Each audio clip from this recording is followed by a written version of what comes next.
We had finished up to the 30th verse in Hanuman Chalisa. So we will go through the next 10 concluding verses of Hanuman Chalisa. Collectively, they are indicating to us the benefit or the advantage of chanting Hanuman Chalisa. Always at the end of any stotra, we will have a pala. The last verse will always tell us, if we chant this particular stotra, what will be the benefit? Maybe once if we chant, twice if we chant, 3 times if we chant, what will be the various benefits for all of us? Because we want to know, if we chant this particular stotra on this particular deity, what good will it do to me? So therefore, following the same tradition, Tulsidas ji also has given to us the benefits of chanting the Hanuman Chalisa.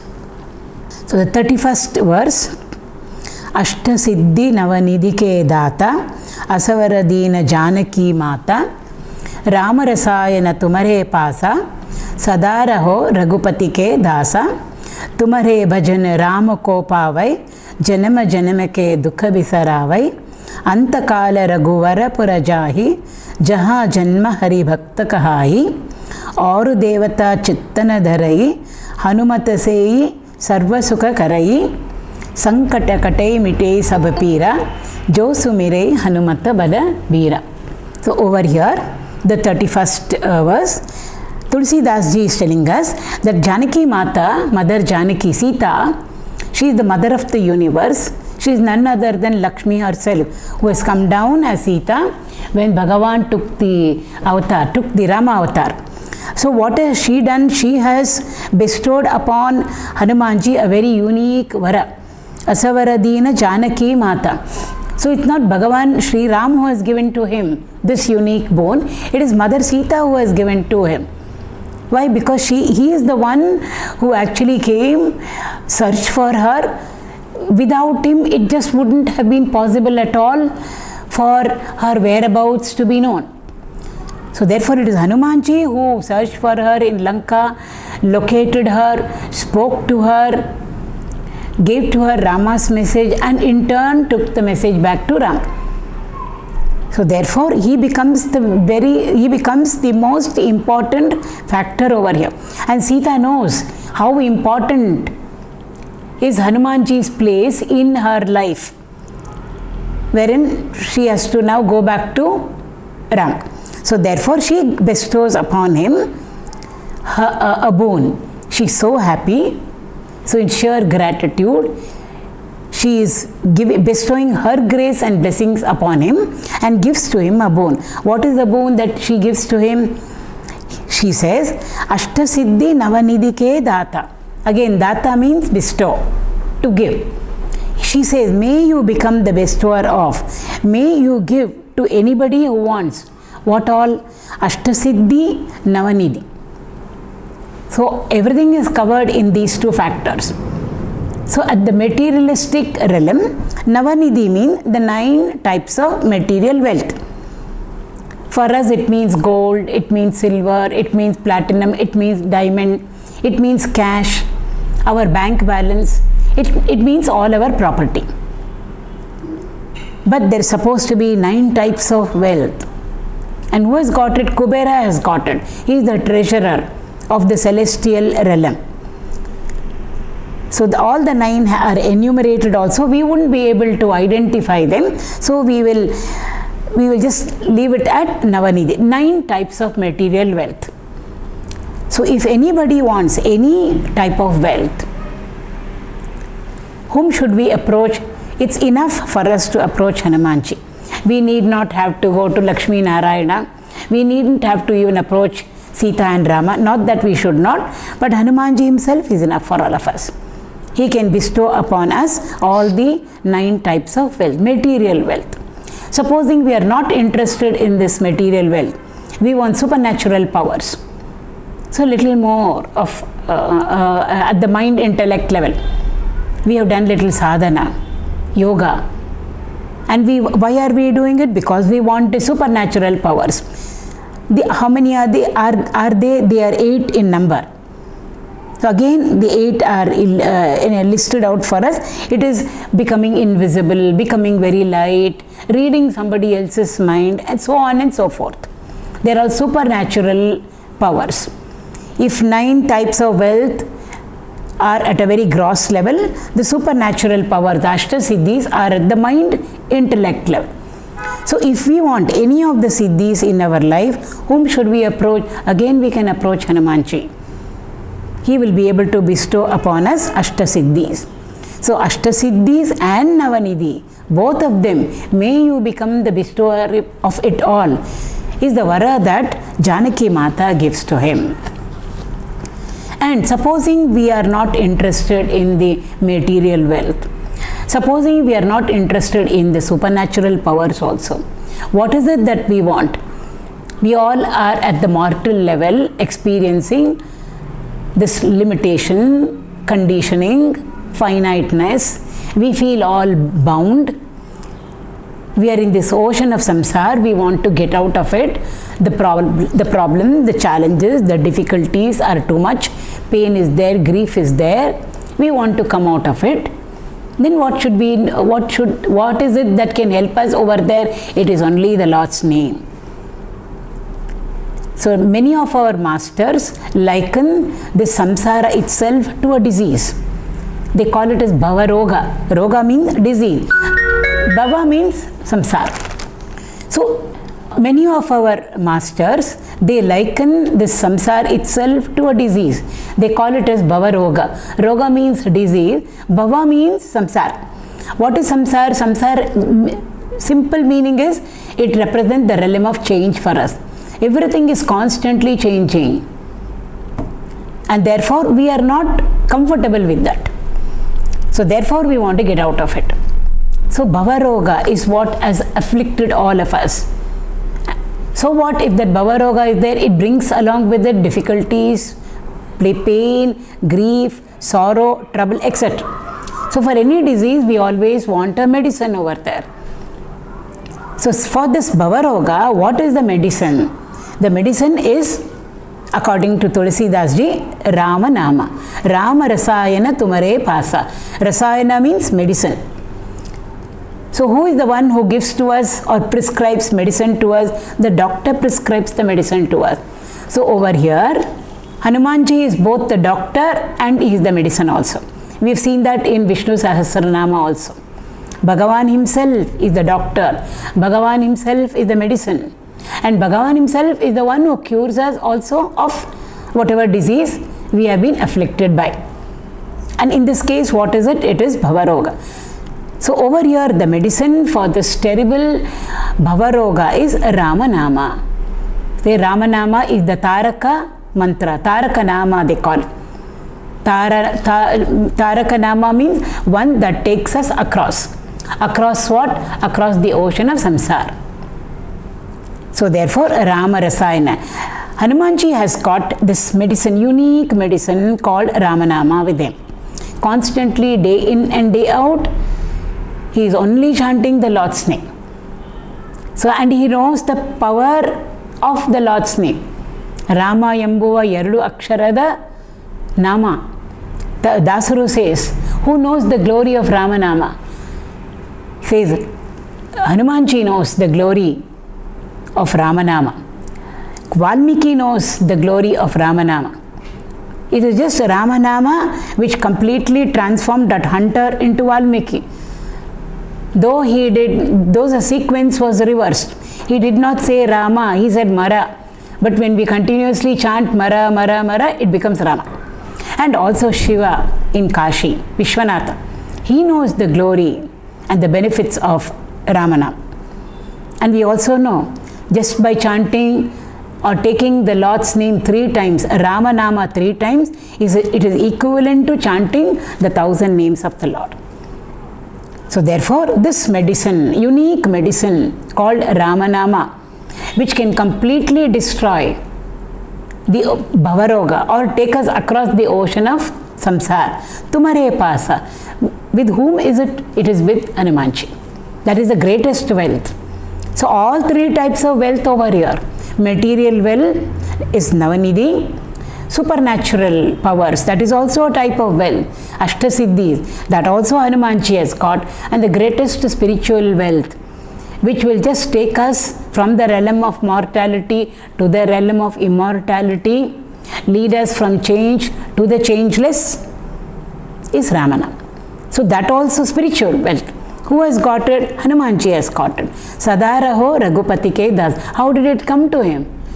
It all came to him because of his loving service to the Lord. It simply will not come. Therefore, we have to read over there. Just to go around saying, I am a devotee of the Lord, I am a devotee of the Lord, won't work out.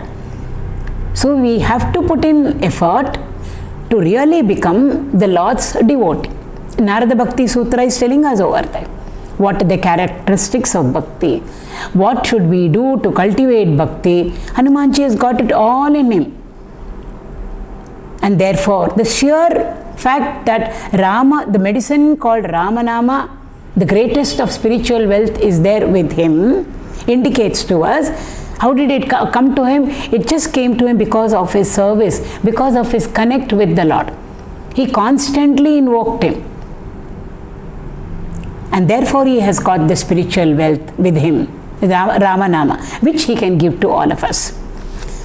Tumare bhajan Rama ko pavai janama janamake dukkha visara. And therefore it's a continuation. All these are benefits. Why should we chant the Hanuman Chalisa? Or why should we take Lord Rama's name? Tumare bhajana. Just by doing bhajana of you, of Hanumanji, we will be able to reach the Lord. He will be able to reach the presence of Rama. Bhajana just doesn't mean harmonium, tabla, tala, etc. That is kirtan. Bhajana over here means to invoke the Lord, to serve the Lord. How can we serve the Lord? Serving means to connect with the Lord. When we say I am serving somebody, it means we are connecting with them. So therefore, to serve the Lord is to connect with Him. How to connect with Him? Through sheer prayer, ardent prayer. We will be able to invoke the Lord, which means we are connecting with Him, which means we are serving Him. Serving doesn't mean that physical service of a devotee towards the Lord or of a disciple towards his guru. That is also one part, physical. This is more within, an inner invoking of the Lord. When Adi Shankara says in his Bhajagovindam, Bhajagovindam, Bhajagovindam, Govindam, Bhajamodamate, what is he saying over there? He's saying invoke the Lord. Because right now the Lord is not there in front of us to serve Him, for us to serve Him. Like Hanumanji had Rama in front of him to serve. So how can we do bhajana of Bhagavan? We can only do bhajana of Him by invoking Him. So bhajana actually means to invoke. So therefore when we invoke Hanumanji, what will he do? He will sure take us to Rama. That's his only job. He wants all of us to become Rama Bhaktas. He wants to make sure that all of us are delivered from this Bhavaroga and reach that state of beatitude, that Satyam Shivam Sundaram state. He is there, reveling in that state. He knows how it is. He also knows where we are, struggling over here in the ocean of samsara. Therefore, He wants to take us across the ocean of samsara to where the Lord is. So therefore, how will He take us? We have to invoke Him. So therefore, when we invoke you, sure Rama Sannidhi will be there for us. Or you will take us to the presence of Rama. Janama janamake dukkha visara. Why should we reach the Lord? Or why should we invoke Hanumanji? Because the benefit over here, janama janamake dukkha visara. All the dukkha that is there with us. Dukkha actually means, it's not just the dukkha as it is, that limited meaning. Dukkha means change. It stands for change. Whenever they say sukha dukkha, and dukkha will never be without its opposite. Because we are all in a realm of opposites. Duality. We are in a world of duality which extends to become the world of plurality. So where sukha is, dukkha will be there. Where dukkha is, sukha also will be there.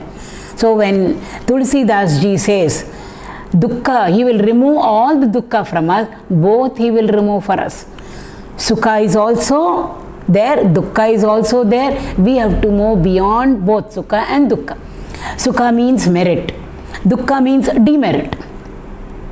Sukha means shubha. Dukkha means ashubha. So we have to move beyond shubha and ashubha. We have to move beyond both merit and demerit. Only then we can reach that state, the changeless state. Therefore, he is the one who will take us beyond the world of plurality. He will take us beyond the world of duality. And so that we reach what state? We will reach that state which is one without a second, Advaita state. That is what is mukti, moksha, enlightenment. So he will take us beyond all pairs of opposites. Is it only pertaining to this life? No. Janama janama. How many lives we must have already gone through. We have collected through and through all our lives, all our janmas, whatever it be. We have collected both Shubha and Ashubha. We have collected merits and demerits. All of them should be taken away. Only then we can reach the Lord. Only then Ishvara Darshana is possible for us. So who is the one who will take away all of it? Which we have accumulated not just in this life, through lives, janama janama. Hanumanji will take it away from all of us. And the moment we go beyond Sukha Dukkha, there we are in the Lord's Sannidhi. Antakala Raghuvara Purajai Jaha Janma Hari Bhakta Gai. The two things can happen to us. There are different interpretations, the simplest one. So when we invoke Hanumanji, what will he do? He will take away all the vasanas that are there in us. The sukha and the dukkha, what we have stored up in ourselves, the samskaras. Some of them we have brought with us as our prarabdha. But good samskaras are there, bad samskaras are there. How did they come to us? Because in and through so many lives, we have been busily active, physically, mentally and intellectually. So all of them are there in us. When we pray to him, what will he do? He will come and completely remove all of them. It will be like, it will become null and void. Accounts closed. In a bank, when we go to a bank, debit will be there, credit will be there. Therefore, we keep going to the bank. Credit means money comes into our account. Debit means money is going out of our account. Both are there, transaction. But once there is no debit, there is no credit, I needn't have to keep accounts in the bank or accounts closed. When we close the account, that means there is no debit, there is no credit. Therefore, there is no need for us to again go back to that bank. So, we are all over here in the samsara bank, huge bank it is. All of us have debit and credit. And therefore, we keep coming and going, coming and going. When we pray to him, when we invoke Hanumanji, he will make sure accounts closed.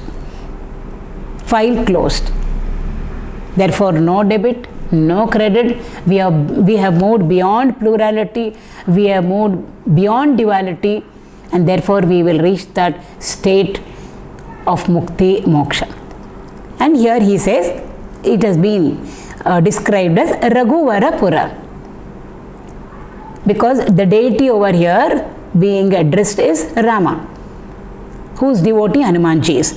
So, Antakal, therefore at the end, when we quit the physical body, two things can happen. Either we won't come back, accounts closed, or little bit accounts is there, we will come back. Some good may be there, it all depends. So therefore, supposing we don't need to come back, we would have reached that Raghuvara Pura, the city where Rama is, or the city where, if it is Krishna, the city where Krishna is. City is not that the city is there up above the clouds. All the cities are there within us. Why? Bhagavan is also there within us. So when we talk about a city, it doesn't mean Ayodhya, it doesn't mean Mathura, Dwaraka, Kashi, etc. All of them are there within us. Ayodhya is there within us. Mathura is there within us. Kashi is there within us. The very names indicate to us the Advaita state. Ayodhya represents that, Mathura represents that, Kashi represents. It represents the state of mukti or moksha. Where is it? Not above the clouds outside of us, it's all there within us. Therefore, at the end, we will reach that state, having reached which there is no coming back again. Bhagavad Gita tells us, Krishna says, having reached that state, my Dharma is there, then there is no coming back again at all. No coming back means no more birth for us again. No birth means no death, no samsara for us. So either that can happen to us. At the end, we will reach that state, having reached which there is no return back for us at all. Or for some reason, if we come back, jaha janma hari bhakt kaha. Supposing we come back, where will we be born? That's the biggest question. All this life, maybe we were a devotee of the Lord. And then we have been walking the path of devotion. We want to reach Him. But for some reason, the devotee quits his physical body. What will happen to him?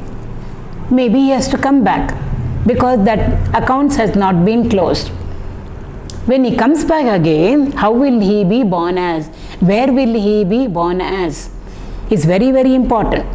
So the teacher over here says, supposing we come back, sure, that we will again be born as a Hari Bhakta only. We will be called as Hari Bhakta. Jaha Janma, wherever we are born, we will become a devotee. Means there will be a continuation. Therefore, we need not have to worry. In the 6th chapter, Arjuna asks Krishna this doubt. He says, supposing we start walking the path and we start doing yoga. It can be Bhakti Yoga, Dhyana Yoga, Karma Yoga, whatever it is. Krishna, you have asked us to walk the path of yoga. Supposing we are walking on the path of yoga, as advised by you, and supposing we don't reach the end. What is the end? Mukti Moksha. We don't reach the end. Before reaching the end, supposing a person quits the physical body, what will happen to such a person? Whatever yoga they have done, whatever sadhana they have done, is it all a waste? Again, when they come back, they will have to start right from the beginning. He asks the question. Bhagavan says, no. Everything is a very beautiful continuation. So wherever you have stopped, for some reason the person was practicing bhakti or dhyana or karma yoga, whatever it is, and if in case that sadhak happens to quit the physical body, he will start from there. There will be a perfect continuity in and through all the births. How it will happen, where will it happen, it's all left to the Lord. Laws of nature will take care of it. But Bhagavan says, if you have walked the right path, if you have done any good in your life, it will never get wasted. So whatever little we have achieved as a progress in our lives, it will all be there in us. It will all be saved in us. So even if we don't reach the Lord, even if Ishwar Darshana doesn't happen to us in this life, sure in the next birth we will come back. Sure, we will come back. How will we come back? We will come back as the Lord's devotee. And it will be a perfect continuation. Somehow, all the knowledge that we had or whatever sadhana we had done in our previous birth, it will get connected to us. And then slowly we will start moving ahead from there. Is what Krishna tells Arjuna in the 6th chapter. So that is what has been indicated over here. So even if we are born again, not to worry, we will all be born as Hari Bhaktas only, devotees of the Lord. Why? We have already walked the path sufficiently. So there is no need for us to worry about it. Kulashekar Alvar in his Mukundamala tells the Lord. So Mukundamala is a very beautiful stotra which Kulashekar Alvar has written on Krishna. So he says over there very clearly, I don't want mukti, I don't want moksha, I don't want all this merging with you, I don't want all that. I don't mind, I want to come back is what he says. I want to be born again. But one little condition over there. Wherever I am born, whatever I am born in, whatever form, I should be connected with you. That's all is his demand of the Lord. I should be your devotee. And I don't mind coming back, he says, as long as I am born as your devotee. So therefore, over here, if at the end a person has got no samskaras as a residue left for which he or she has to take birth, then we would have reached the Lord, become one with him. But supposing there are some samskaras and we have to be born, then we will be sure born as Hari Bhakta, devotee of the Lord. So the Lord will make sure that we are on the right, on the correct path. Why? Previous birth we have already walked the path sufficiently, so it won't get erased. We will be put back on the path, and wherever we had stopped, from there we will continue. So जहाँ जन्म हरि भक्त काई और देवता चित्तन धरई हनुमत से सर्व सुख करे. Do we need to go to any other deity? Do we need to invoke any other deity? Or we need to go to any other deity? Tulsidas ji is telling us over here, no need to go and pray to this devata and that devata. Why? Hanumanji is enough for all of us.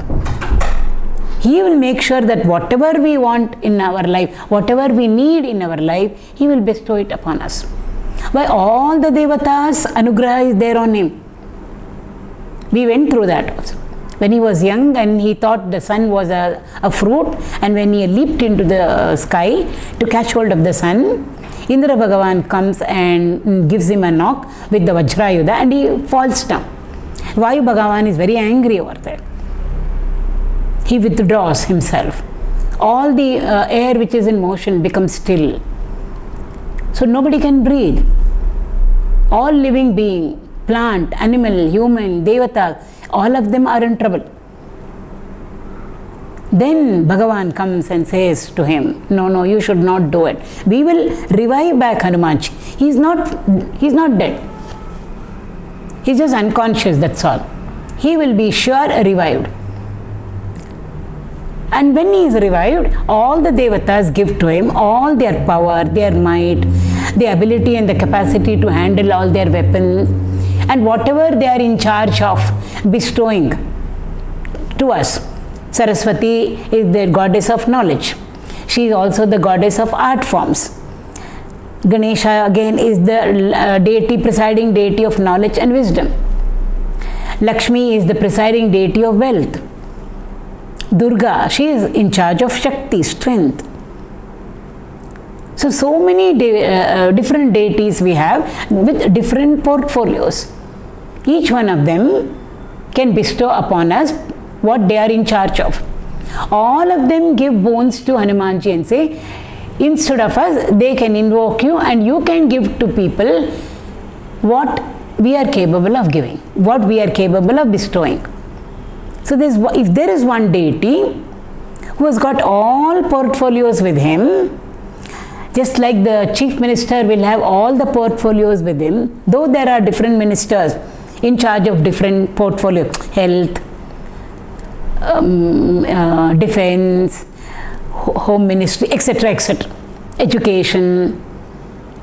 Different ministers are there to handle different portfolios, but the chief minister will have all of them under him. Similarly, the prime minister or a president in another country. So Hanumanji has got all portfolios with him. So if there is one deity who can bestow upon us A to Z, anything that we want in our lives, it is Hanumanji. That is why the teacher is saying we need not have to go to any other devata. Not that we should not pray to any other deities, because each one of us has got our Ishta Devatas. This is the glorification of Hanumanji. Along with our Ishta Devata, sure we can invoke Hanumanji also. Double benefit. Easily we will get whatever we want. Why? He's got everything with him. So therefore there is no need for us at all to go to any other devata, any other deity. Why? Hanumanji has got everything with him and he can bestow it upon us. So knowledge we want, he will give. Wisdom we want, he will give. Health we want, he will give. Wealth we want, he will give. Good values we want, character, he will give. power, might, fame, glory we want, he will give. What is it that he doesn't have? Art forms, he will give. He is Sangeeta, Nritya, Nataka, Kala, Paripurna. So art form, the various art forms, if we want to be we want him to bestow it upon us, he will give to us. It can be music, it can be dance, nritya, it can be nada, it can be nataka, it can be anything.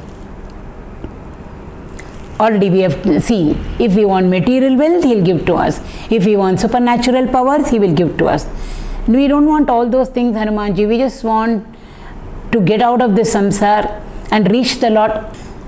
So anything that we want, we can invoke Hanumanji and he will bestow it upon us. Again, there is an emphasis over here. Sankate kate mite sabapira, jo sumire Hanumata balavihar.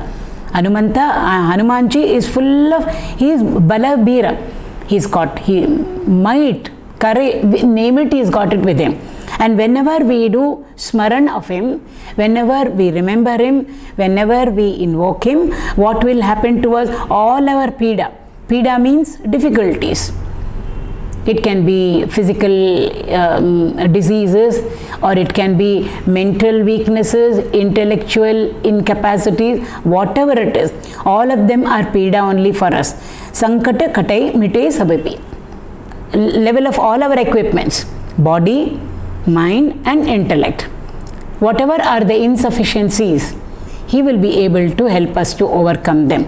And also sankata, the difficulties or the hurdles or the challenges or the obstacles that we face, hurdles that we face, that also when we remember him, all that he will remove it for us. Jai Jaya Jaya Hanuman Gosai, Kripa Karahu Gurudeva Kinai, Jo Shatabar Pata Karakoi, Chutahi Bandi Mahasuka Hoi, Jo Yahapade Hanuman Chalisa, Hoya Siddhi Sakhi Gaurisa, Tulsidas Sada Harichera, 𝐾𝐚𝐼𝐬𝐻 Mahadera. The last four concluding shlokas. We started with Jaya Hanuman. Similarly, over here it is ending with not once, 3 times. Jaya Jaya Jaya Hanuman Gosai. Victory onto Hanumanji. Victory onto Hanumanji. Victory onto Hanumanji. Means glory. Glory onto you. Glory onto you. Glory onto you. He alone is the one worth glorifying. He alone is the one worth praising. He alone is the one worth praying to. So therefore, Jaya Jaya Jaya Hanuman Gosai. Gosai means Goswami.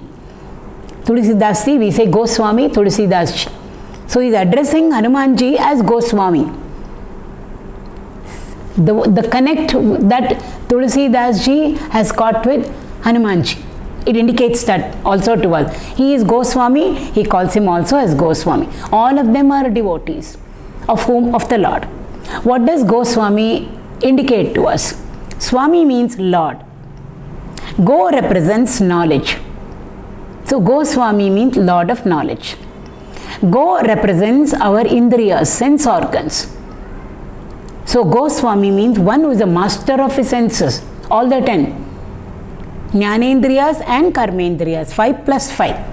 He is a master of them. Therefore, he is known as Goswami. It's a title. Go also represents Mother Earth. Mother Earth means Prakriti. He is the Lord of Prakriti. He can give anything to us. Go also means Vak, speech. So Goswami means he is the Lord of speech. He can bestow upon us speech. And not only that, Lord of speech means whatever he says, Vak Siddhi has got. Whatever he wills, it will happen. Whatever we say, nothing will happen. So therefore, Jaya Jaya Jaya Hanuman Gosai, Kripa Karavu Gurudeva Kinai. Please bestow upon me your compassion, your grace. Kripa means grace. Grace and blessings is what we want from whom? From Hanumanji. Why should he bestow it upon us? Just like a Guru, Gurudeva. Gurudeva means Guru. Just like a Guru, please bestow your grace on me. We have been going through Narada Bhakti Sutra, characteristics of Bhakti, the glory of bhakti, what all the acharyas consider as bhakti, their perspective, all that was given to us. And then how to cultivate bhakti. We are just in that stage. Those sutras is what we are going through now. What should we do in our lives to cultivate bhakti? All of them are listed. And then we have just stopped at a place wherein Narada himself says, if we want to cultivate bhakti in our lives, it's not so easy. It's more easily said than done. When we want to cultivate bhakti in our lives, who should be there in our life? He says, Mahat Kripa. Mahat means Mahanubhavas. Mahanubhavas means our saints, our sages, our rishis, our prophets who have already walked the path. Means Guru. Unless and until the Guru's grace is there on us, it's not easy for us to walk any of the paths, leave alone bhakti. Jnana marga, dhyana marga, karma marga, raja marga, raja yoga, any of the paths. So there it is all about bhakti, and we are dealing here with bhakti. So when we want to walk the spiritual path to reach the Lord, whom do we need? We need Guru in our lives. Without the Guru, nothing is possible. And therefore over here, Tulsidas ji is saying, hey Hanuman ji, Goswami Hanuman ji, may your grace fall upon me. Become my Guru, just like a Guru. Bestow upon me your grace. Dasaru says, Guruvina Gulama Naguvatanaka Dorayadanna Mukoti said. Unless and until we totally and completely surrender onto the Guru, Mukti, Moksha not possible for us. Not only Mukti and Moksha, nothing is possible for us. We need the Guru's grace in our life. It's very, very important for all of us to reach a Guru and get initiated by the Guru. Only then we will be able to successfully walk the path which we have taken up, whatever it be. Therefore he says, just as a Guru, and when we reach our Guru, will he bestow upon me his grace? Supposing we find our Guru and we can't go in search of a Guru. How are we to understand who is going to be our Guru? Nothing outside. A Guru doesn't exhibit anything outside of him, external, for us to identify him as a Guru. He'll be just like any other ordinary human being. How do we know who is a Guru? It's not easy for us at all. It's impossible for us. So how do we locate a Guru? How do we identify a Guru? Sometimes greater they are, the more humble they will look, the more simple will be their living. How are we to know who is a realized master? Therefore, we can't go in search of a Guru. Then what will happen? The Guru will come to us. That's what our masters say. When will the Guru come into our life? When we have done little bit of effort, sincere little self-effort. Gurudev used to give a very beautiful example. When the flower has not yet become opened up, it's a bud. When it is a bud, no bee will come near it. The bud cannot say, no bee is there around and about in this environment, I don't find any bee. What is the use of me opening up? It's futile, etc., etc. It can stay as a bud. No, definitely no bee will come. What should the bud do? It should stay where it is on the plant and then open up. Open up means to expand. Our inner equipment must expand, like how a bud expands, opens up to become a beautiful flower. When the bud opens up and becomes a beautiful flower, the beautiful, the color, the pattern, the form, the fragrance that is there in the flower will attract the bee. Flower doesn't go in search of the bee. The bee comes wherever the flower is. How does it come? That's the law of nature. So just like a bud opens up to become a beautiful flower, we also have to open up our inner equipment through the various sadhanas. In this case, bhakti, or it can be jnana, dhyan, ityadi. Slowly we do whatever we can and sincerely long for a Guru to enter into our lives. Will the Guru come? Sure, he will come. What is the guarantee? That's the law of nature. Our master say, don't worry about it. The Guru will come in our lives. I'm not talking about walking and coming. Maybe we will be led over there physically. Or the Guru himself may come. When we are going to meet our Guru, place-wise, time, in what environment, in what occasion, under what situation, it's not there in our hands. But when we meet our Guru, we will know, yes, this is my Guru whom the Lord has brought in front of me. And is there a difference between God and Guru? No.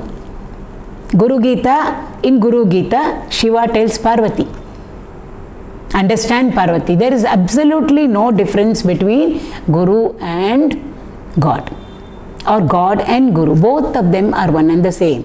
Whoever makes this distinction, he likens such a person to a criminal over there, or has done some terrible sin.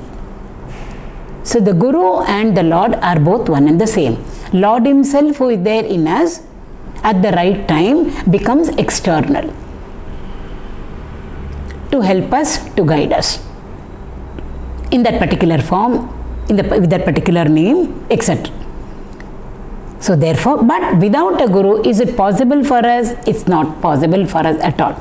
Therefore, over here the devotee is asking Hanumanji, Goswami Hanumanji, please bestow upon me your grace. Become my Guru. If Hanumanji becomes our Guru, what more do we want in our life?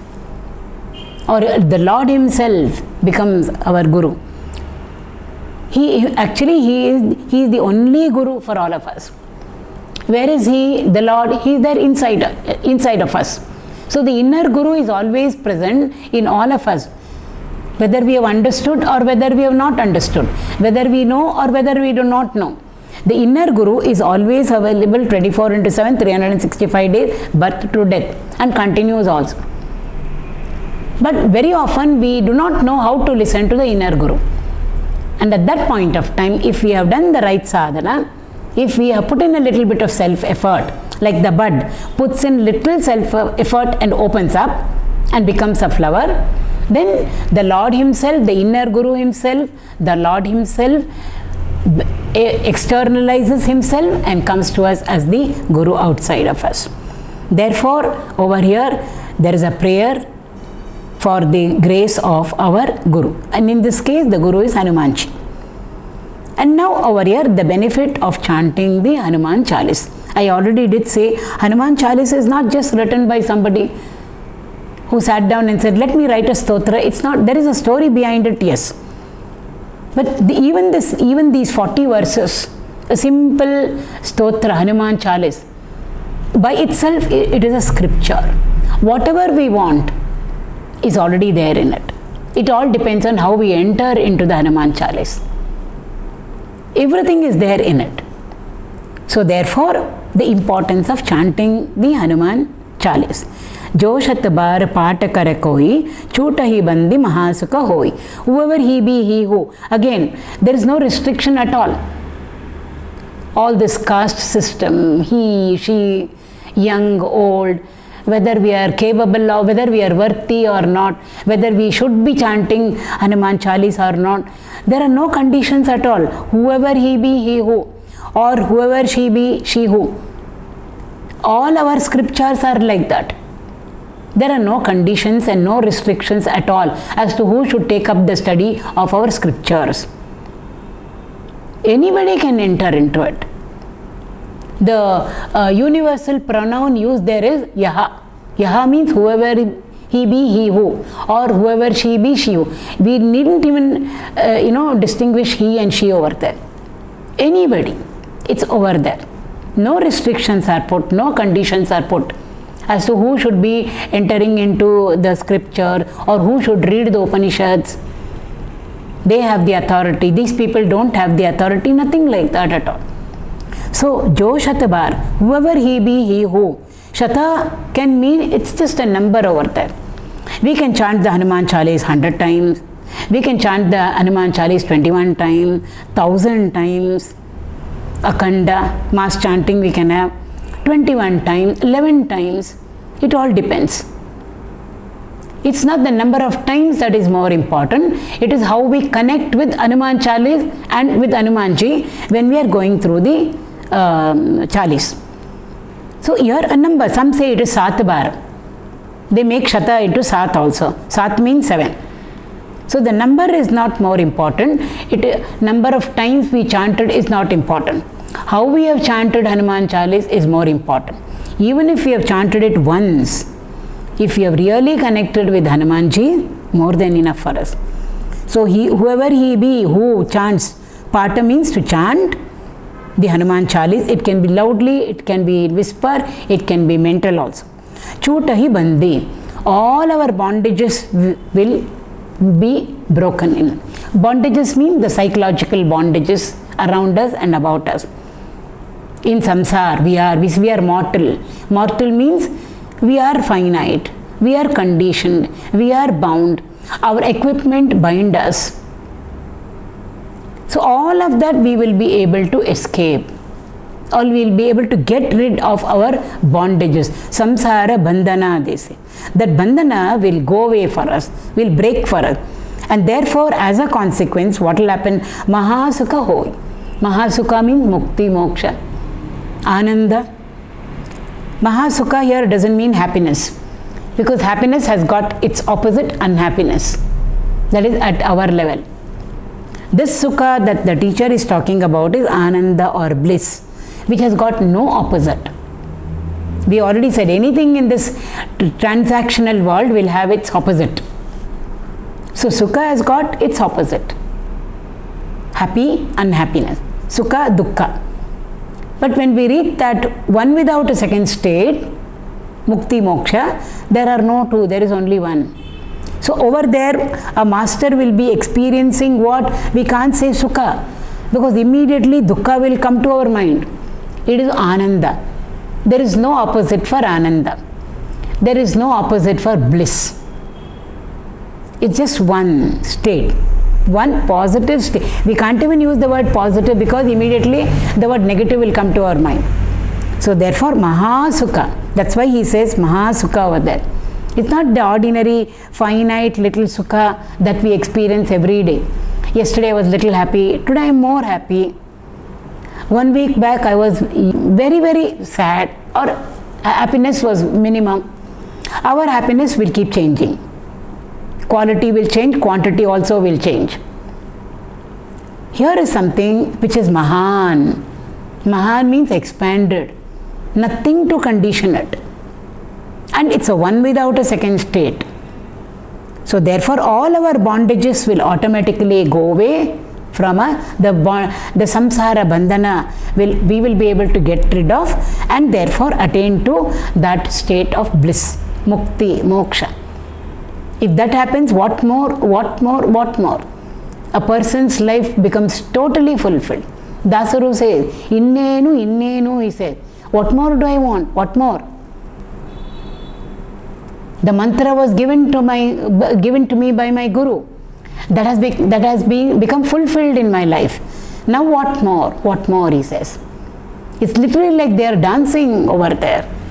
Ecstatic dance, without literally dancing. It represents an inner state over there. That state of bliss or that state of anand. That will come to us if we chant the Hanuman Chalisa. Joyah pade Hanuman Chalisa. Again he says, whoever he be, he who, or whoever she be, she who chants. Pada means to read also. When we are reading, mentally we are chanting. So each word must come to us. We should get connected with every word. So, Joyah pade Hanuman Chalisa, Hoya Siddhi. Siddhi will definitely come. Siddhi means perfection. The state of absolute perfection. Are we not perfect now? The most perfect situation, and we say he is a perfectionist. Even there is plenty of imperfection. Why? We all have a mind.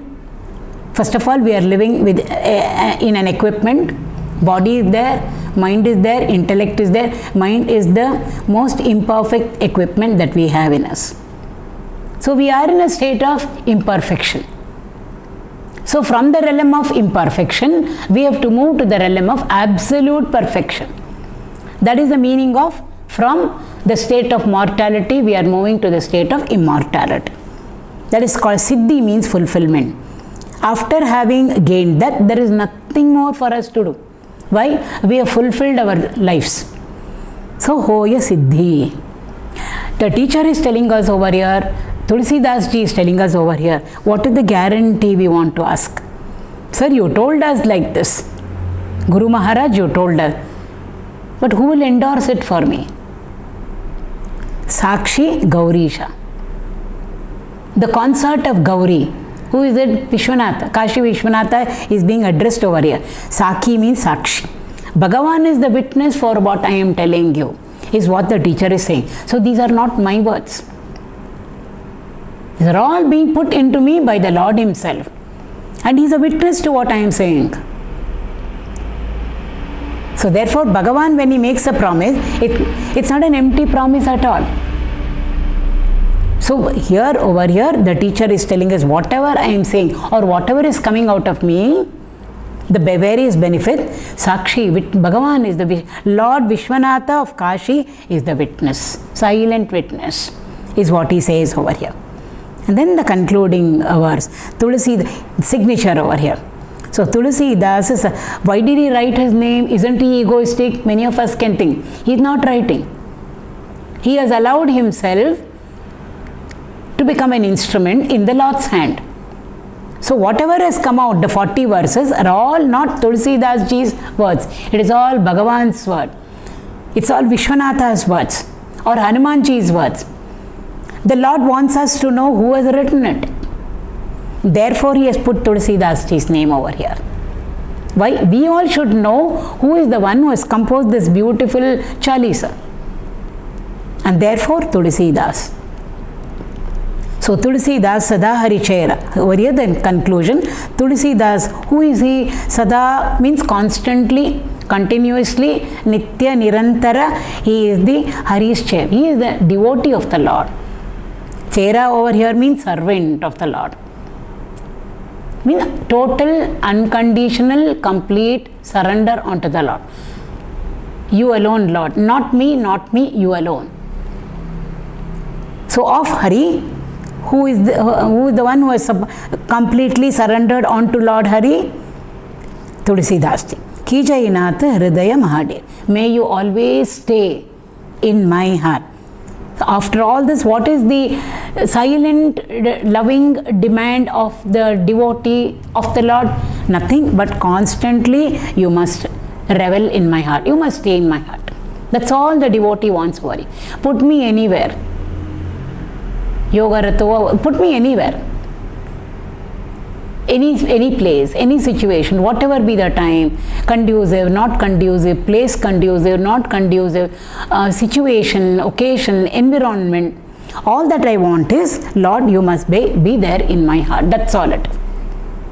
All that I demand of you is, you must be in my heart. Don't go away from my heart. Bhagavan will never leave such a loving heart at all. Again, in Mukundamala, Kulashekar Alvar says, Hey Bhagavan, hey Krishna, your feet are there. He likens the feet to a cage. Into a cage, what do we put in? A bird, a parrot or a pigeon. Little birds, put them into a pigeon. So your beautiful lotus feet are like a cage. My mind is like a swan. It's moving here and there, here and there. You alone must catch this mind of mine, which he likens to a swan, and he said, please put it into the cage of your feet. Right now, put it into the cage of your feet and lock it up. Why? I do not know afterwards how it will be. At the end, when it comes to exiting the physical body, I do not know whether I will be able to remember you. When I am going through pain, suffering, anxiety, tension, I don't even know whether I will be able to remember you. Therefore, right now, when things are favorable, please take this swan of my mind and put it into the cage of your feet.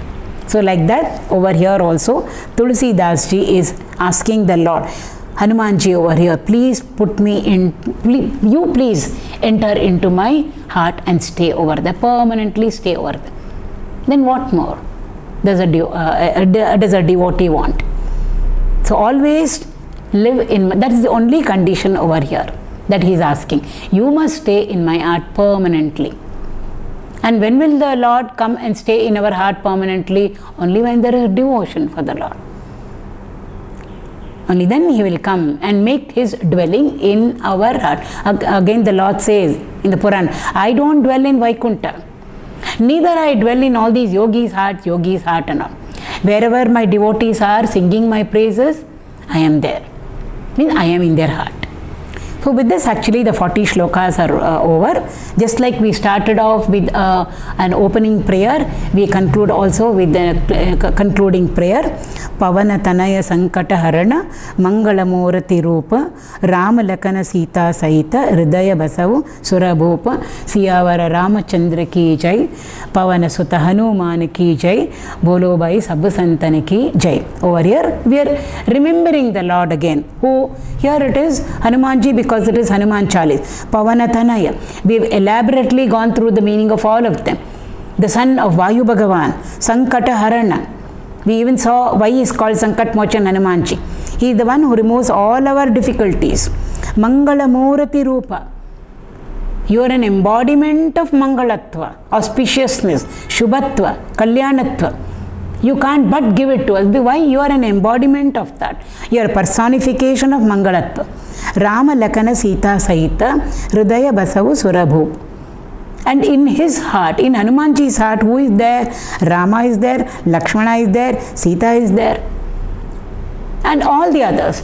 Rama's entire family is there. In whose heart? In Hanumanji's heart.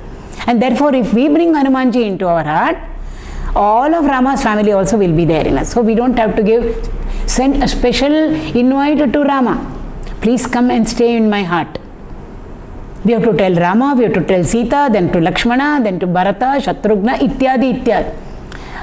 One invocation of Hanumanji, if he comes and stays in our heart, he will bring all the family into our heart. Our lives will become blessed. So this is the Hanuman Chalisa, which we have been taking through. I think we went through it through a number of weeks.